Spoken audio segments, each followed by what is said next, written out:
అందరికీ నమస్కారం. వేదగిరి ఛానల్ నుండి 4వ వీడియో అండి. ఈరోజు నేను మాట్లాడుతున్న అంశం ఇండైరెక్ట్ ట్యాక్సెస్, లేదా తెలుగులో చెప్పాలంటే పరోక్ష పన్నులు. దీనికి ముందుగా మీకు అందరికీ ఓ ప్రశ్న వేద్దాం అనుకుంటున్నాను. మీలో ఎంతమంది ట్యాక్స్ కడుతున్నారు? ఎస్, నో కామెంట్స్లో పెట్టండి ఏదో ఒకటి. ఓకే, ఆ నో అన్న వాళ్ళని ఎస్ అని అనిపించాలని ఉంది నాకు. ఎందుకో తర్వాత చెప్తాను, చివరిలో చెప్తా ఎందుకు ఎస్ అనిపిస్తాను. మనకి ఇండైరెక్ట్ ట్యాక్సెస్, పరోక్ష పన్నులు 1/7/2017, దానికి ముందు మనకు పరోక్ష పన్నుల్లో రకరకాల పన్నులు ఉండేవండి. Customs, central excise, service tax, sales tax, VAT. Sales tax, VAT ఒకటే. కొన్ని స్టేట్లలో జనరల్ సేల్స్ ట్యాక్సు, కొన్ని స్టేట్లలో వ్యాటు. ఎవరైతే వ్యాటు అమలుపరుచుకోలేదో ఆ రోజుల్లో వాళ్ళు జనరల్ సేల్స్ ట్యాక్స్ అని పిలిచేవాళ్ళు. అది కాకుండా ఎంట్రీ ట్యాక్స్ అని, ఇలా రకరకాల ట్యాక్సులు ఇండైరెక్ట్ ట్యాక్స్గా ఉండేవి. అయితే ఇండైరెక్ట్ ట్యాక్సెస్లో మేజర్ పోర్షన్ అయినటువంటి సేల్స్ ట్యాక్స్ మాత్రం ఆ రోజుల్లో స్టేట్ గవర్నమెంట్కి మాత్రమే అధికారం ఉండేది. మనకు అప్పుడు ఆర్టికల్ 94 ప్రకారం state list, central list, concurrent list అని ఉన్నాయి కదా. వాటిల్లో స్టేట్ లిస్ట్లో ఈ సేల్స్ ట్యాక్స్ ఉండేది. స్టేట్ ఇన్కమ్ అనమాట, స్టేట్ జనరేట్ చేయగలిగినటువంటి ఇన్కమ్ సేల్స్ ట్యాక్స్. సో ఇవన్నీ కలిపి సెంట్రల్ గవర్నమెంట్ ఇప్పుడు ప్రస్తుతం తన చేతుల్లో పెట్టుకుంది. మొత్తం అన్ని స్టేట్ గవర్నమెంట్కి ఎలాంటి ట్యాక్సులు వచ్చే లేకుండా చేసి, మొత్తం ట్యాక్స్ని, లాని మొత్తం కూడా తన చేతిలో పెట్టుకొని ఒక జిఎస్టీని మనకి పరిచయం చేశారు. 2017 జూలై 1వ తారీఖు నుండి అమల్లోకి వచ్చింది. ఈ జిఎస్టీ ఏంటంటే, ముందుగా చెప్పాలంటే జిఎస్టీ మన దేశంలో ఎంత కలెక్షన్ అవుతుంది? సుమారు 2 నుంచి 2.5 లక్షలు పర్ మంత్ మన దేశంలో జిఎస్టీ కలెక్షన్ అవుతుందండి. ఇది సెంట్రల్ గవర్నమెంట్ కలెక్ట్ చేసేటువంటి మొత్తం ట్యాక్స్. దీంట్లో స్టేట్ జిఎస్టీ అని, సెంట్రల్ జిఎస్టీ అని 2 ఉంటాయి. మళ్ళీ మొత్తం ట్యాక్స్ ముందు సెంట్రల్కి వెళ్తే అక్కడి నుంచి స్టేట్ సంబంధించిన వాళ్ళ పోర్షన్ వాళ్ళకు వచ్చేస్తుంది. సరే, లా గురించి నేను ఎక్కువ మాట్లాడను. లా గురించి కావాలంటే మనం సపరేట్ మాట్లాడుకుందాం.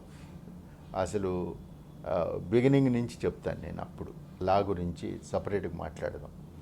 ప్రస్తుతం అసలు జిఎస్టీ అంటే ఏంటి, సామాన్య మానవులకు అర్థమయ్యేలాగా చెప్తాను. ఎప్పుడైతే పాత రోజుల్లో ఈ ఇండైరెక్ట్ ట్యాక్సెస్ అనేవి చాలా రకాలు ఉన్నాయో అవన్నీ కలిపి జిఎస్టీ చేశారని చెప్పా కదా. ఈ GST central government, state government 2 authorities కలిసి కలెక్ట్ చేస్తారు. అంటే ట్యాక్స్ ఒకటే ఉంటుంది, రెండిటికి కొన్ని నిర్దిష్టమైన అధికారాలు ఉంటాయి. వాళ్ళు అడ్మినిస్ట్రేషన్ చేస్తుంటారు, ట్యాక్స్ ఎవడు కట్టాడు, ఎవడు కట్టలేదు అనేది.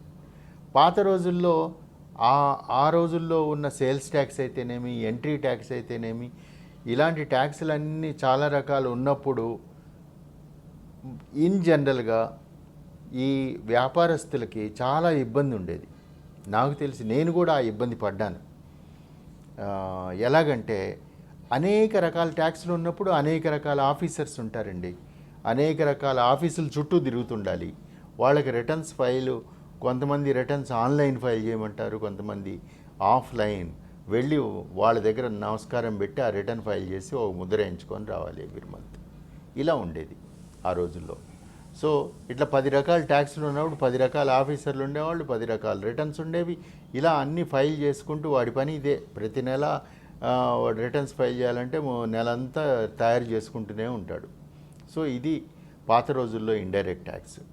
సో ఇప్పుడు ప్రస్తుతం ఇవన్నీ కలిపి ఎప్పుడైతే వాళ్ళు జిఎస్టీ చేశారో, ఈ ఇండైరెక్ట్ ట్యాక్స్ని, ఈ జిఎస్టీని ఒకే అథారిటీ చూస్తుంది ప్రస్తుతం.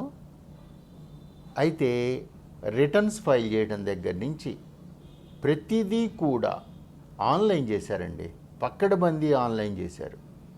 నాకు తెలిసినంతవరకు ఇన్ఫోసిస్ వాళ్ళు ఈ సర్వర్ అంతా మెయింటైన్ చేస్తారు. ఈ దీని సాఫ్ట్వేర్ అయితేనేమి ఇవన్నీ కూడా వాళ్ళే చేశారని విన్నాను అప్పట్లో, నేను ట్యాక్స్ హెడ్గా ఉన్నప్పుడు. సో మొత్తం దేశం అంతా కూడా ఇండైరెక్ట్ ట్యాక్సెస్ని కలిపేసి జిఎస్టీ అనేది ఇంప్లిమెంట్ చేశారు. అసలు ఈ జిఎస్టీ ఏంటి? ఒక వస్తువు కానీ ఒక సర్వీస్ కానీ మనం వేరే వాళ్ళకి అమ్మినప్పుడు లేదా ప్రొవైడ్ చేసినప్పుడు దాని మీద వేసేటువంటి ట్యాక్స్, దాన్నే గూడ్స్ అండ్ సర్వీస్ ట్యాక్స్ అంటారు. జిఎస్టీ అంటే గూడ్స్ అండ్ సర్వీస్ ట్యాక్స్. సర్వీస్ను కూడా గూడ్స్గా ట్రీట్ చేసి, అది మోస్ట్లీ సర్వీస్ ఇంటాంజిబుల్ ఉంటుంది, వాల్యూ వైజ్ చూస్తే మనీ వాల్యూ ఉంటుంది. రెండింటినీ కలిపి గూడ్స్ అండ్ సర్వీస్ ట్యాక్స్ అని చెప్పి జూలై 1, 2017 నుంచి ఇంట్రడ్యూస్ చేశారు. ఎవరైతే ఈ గూడ్స్ని అమ్ముతారో వాళ్ళందరూ కూడా జిఎస్టీ కట్టాలి. అలాగే ఎవరైతే సర్వీస్ ప్రొవైడ్ చేశారో వాళ్ళందరూ సర్వీస్ ట్యాక్స్ కట్టాలి. ఓకే, ఆ సర్వీస్ మీద జిఎస్టీ కట్టాలి. సో ఇలా ఎన్ని రకాల సర్వీసులు ఉన్నాయి, ఎన్ని రకాల గూడ్స్ ఉన్నాయి, ఇవన్నీ సపరేట్ సబ్జెక్టు, అది సపరేట్ లా. తర్వాత మాట్లాడదాం, మనం జిఎస్టీ నుంచి వరుసగా సిరీస్ చేద్దాం.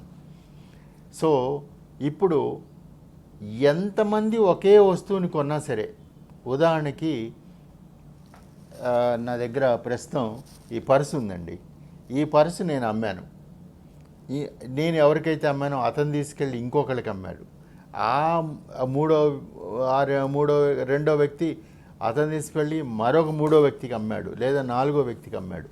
అందరూ కట్టాలి జిఎస్టీ.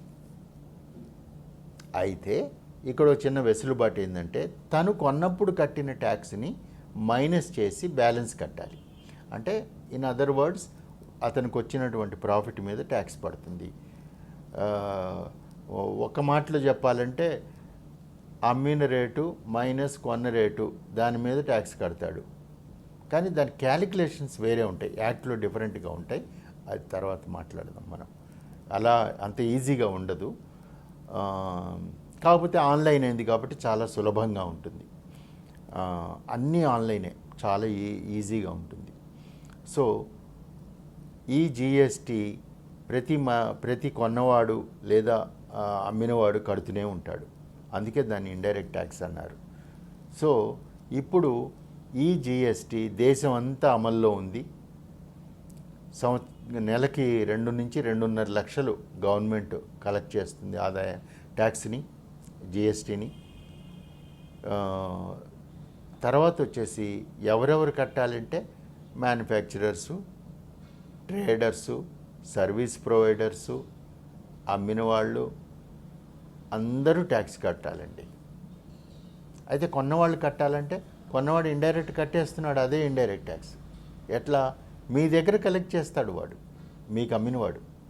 సో అందుకని దీన్ని ఇండైరెక్ట్ ట్యాక్స్ అని. ఇండైరెక్ట్గా వాడు మీ తరఫున కడుతున్నాడు కాబట్టి ఇండైరెక్ట్ ట్యాక్స్ అనుకుందాం, అంతే తేడా. సో ప్రతి వస్తువు, ఈ భూమి మీద ఉన్నటువంటి దాదాపు అన్ని వస్తువుల మీద జిఎస్టీ వేశారు, ఇంక్లూడింగ్ చిన్నపిల్లలు తాగే పాల మీద కూడా వేశారు. అదేమంటే పాల ప్యాకెట్లు కొంటేనేమో ట్యాక్స్ వేయము, పాల ప్యాకెట్లు కొంటే ట్యాక్స్ వేస్తాము, లూజ్గా కొంటే ట్యాక్స్ వేయము అని చెప్పేసి మనకు ఆల్రెడీ ఉంది. అంటే ప్యాక్డ్ ఐటమ్స్ మీద ట్యాక్స్ ఉంటుంది, లూజ్గా వాటి మీద ట్యాక్స్ ఉండదు. ఇది క్లారిఫికేషన్ పాల విషయంలో వచ్చేసరికి. ఇలా చాలా వాటి మీద ట్యాక్సీలు వేస్తున్నారు. అన్ని గూడ్స్, నేను చెప్పా కదా, whatever is there, whatever available under the sky, ఆకాశం కింద ఉన్న ప్రతి వస్తువు మీద ట్యాక్స్ వేశారండి, except very few 1 or 2 items. అయితే మేజర్ ఐటమ్ మీద జిఎస్టీ లేనిది ఏంటంటే పెట్రోల్ అండ్ పెట్రోలియం ప్రోడక్ట్స్. వీటి మీద జిఎస్టీ వేయకుండా ఏం చేశారు, దాన్ని వ్యాట్ వేస్తున్నారు దాని మీద, ప్లస్ సెంట్రల్ ఎక్సైజ్ కూడా వేస్తున్నారు దాని మీద. ఎందుకని? అవి హయ్యెస్ట్ రెవెన్యూ జనరేట్ చేసేటువంటి వస్తువులు గవర్నమెంట్కి. సో జిఎస్టీలో వాళ్ళు ట్యాక్స్ వేయాలంటే మ్యాక్సిమం 28% మాత్రమే వేయగలరు. పెట్రోలు హైయెస్ట్ కన్జంప్షన్ కాబట్టి పెట్రోల్ మీద ట్యాక్స్ ఎంత ఎక్కువ అయినా లాగొచ్చు జనం దగ్గర అనే ఉద్దేశంతో దాన్ని జిఎస్టీలోకి తీసుకురాలేదు. ఇలా మన దేశంలో ఈ జిఎస్టీ విధానం అమలైంది. ఉదాహరణకి పెట్రోల్ చెప్పాను, పెట్రోల్ మీద ట్యాక్స్ జిఎస్టీ లేదు, స్టేట్ వ్యాట్ ఉంటుంది, సెంట్రల్ ఎక్సైజ్ ఉంటుంది. ఈ రెండు కూడా వేస్తారు. పెట్రోల్ మొన్ననే 8వ తారీఖున ₹2 ఎక్సైజ్ డ్యూటీ వేశారు కదండి. కాకపోతే జనం దగ్గర మేము కలెక్ట్ చేయము అని చెప్పి దొడ్డిదారిన గవర్నమెంటే కలెక్ట్ చేసుకుంది. పెట్రోల్ రేట్లు తగ్గినప్పటికీ ఇంటర్నేషనల్ లెవెల్లో బ్యారెల్ రేటు ₹60కి తగ్గినా కానీ ఆ డబ్బులు మనకు పాస్ ఆన్ చేయకుండా గవర్నమెంట్ తన జేబులో పెట్రోల్ మీద ఎక్సైజ్ డ్యూటీ పెంచి తన జేబులో వేసేసుకుంది. సో ఇది జిఎస్టీ. సో ఓవరాల్గా జిఎస్టీ అంటే ప్రతి వస్తువు కానీ సర్వీస్ కానీ అమ్మినప్పుడు ప్రతివాడు అమ్మినవాడు ట్యాక్స్ కట్టాలి. తయారు చేసి అమ్మినవాడు కూడా కడతాడు. సరే, రకరకాల కేటగిరీస్ ఉన్నాయి. మ్యానుఫ్యాక్చరరు, ట్రేడరు, ఏమండి, సర్వీస్ ప్రొవైడరు, ఇలా రకరకాల అమ్మేవాళ్ళు ఉన్నారు కదా, వాళ్ళందరూ ట్యాక్సులు కట్టాల్సిందే జిఎస్టీ. ఇప్పుడు మీరు అర్థం చేసుకోండి, ఇండైరెక్ట్ ట్యాక్స్ అనగానే ఏమవుతుంది. ఇప్పుడు నేను బజార్కి వెళ్ళి 2 పాల ప్యాకెట్లు తెచ్చుకున్నాను. ఈ పాల మీద జిఎస్టీ పడింది కదండి. ఆ జిఎస్టీ మన దగ్గర కలెక్ట్ చేశాడు, నా దగ్గర కలెక్ట్ చేశాడు ఆ షాపు వాడు కడతాడు ట్యాక్స్. సో ఇండైరెక్ట్గా మనం కట్టినట్టే కదా లెక్క. కాబట్టి నేను మొట్టమొదట మిమ్మల్ని ఒక ప్రశ్న అడిగానండి. మీలో ట్యాక్స్లు ఎంతమంది కడతారు అని అడిగినప్పుడు కొంతమంది ఎస్ చెప్పుంటారు, కొంతమంది నో చెప్పుంటారు. ట్యాక్స్ అనగానే ఇన్కమ్ ట్యాక్స్ కాదండి, జిఎస్టీ కూడా. సో ఆన్ అన్ యావరేజ్ ఈ దేశంలో సుమారు 4 నుంచి 5 లక్షల రూపాయలు, ఇంకా ఎక్కువ ఉండొచ్చు, నేను క్యాలిక్యులేట్ చేయలేదు, చేసి చెప్తాను కరెక్ట్గా. సుమారు 5 లక్షల రూపాయలు ప్రతి వ్యక్తి కూడా ట్యాక్స్ కడుతున్నాడు. ఇండైరెక్ట్ ట్యాక్స్లో వాడి భాగం కూడా ఉంది. సో ఇండైరెక్ట్గా మనం కొనుక్కున్న ప్రతి వస్తువు మీద ఇండైరెక్ట్ ట్యాక్స్ పడుతుంది. కాబట్టి గవర్నమెంట్కి యావరేజ్గా ప్రతి వ్యక్తి సుమారు 4 నుంచి 5 లక్షల రూపాయలు కడుతూనే ఉన్నాం మనం. ఇది ఈరోజు జిఎస్టీ గురించి జస్ట్ అలా ఒక కలర్, ఒక గ్లాన్స్ లాగా మీకు చెప్పగలిగాను నేను. ఇంకా లా అంటారా, ఎలా రిజిస్ట్రేషన్ చేసుకోవాలి, జిఎస్టీ మీద ఎక్కడెక్కడ ఏ పన్నులు పడతాయి, ఇవన్నీ తర్వాత మనం సీరియస్గా మాట్లాడదాం. ఒక అడ్వకేట్గా అవి కూడా నేను చెప్తాను, తర్వాత చూద్దాం అవన్నీ. ఓకే, విన్నందుకు ధన్యవాదాలు. ఇందాక చెప్పా కదా, క్వశ్చన్కి ఆన్సర్ వచ్చింది కదా మీకు. ప్రతి వ్యక్తి ఈ దేశంలో ఇండైరెక్ట్ ట్యాక్స్ రూపంలో సుమారు 4 నుంచి 5 లక్షల రూపాయలు ట్యాక్స్ కడుతుంటాడు. కాబట్టి ప్రతి వ్యక్తి ట్యాక్స్ కడుతూనే ఉన్నాడు. సో అది విషయం. సో ట్యాక్స్ కడుతున్నామంటే ట్యాక్స్ అనగానే ఓన్లీ ఇన్కమ్ ట్యాక్స్ కాదండి, ఇండైరెక్ట్ ట్యాక్స్ కూడా. ఇన్కమ్ ట్యాక్స్ని డైరెక్ట్ ట్యాక్స్ అంటారు, ఈ జిఎస్టీని ఇండైరెక్ట్ ట్యాక్స్ అంటారు. విన్నందుకు ధన్యవాదాలు. Thank you very much. మీకు ఏమన్నా క్వశ్చన్స్ ఉన్నా లేదా నా సర్వీస్ ఏమన్నా కావాలన్నా జిఎస్టీ మీద ఆన్సర్ ఇవ్వండి, మీ రిక్వైర్మెంట్ చెప్పండి. We can provide you the service on GST. Thank you very much.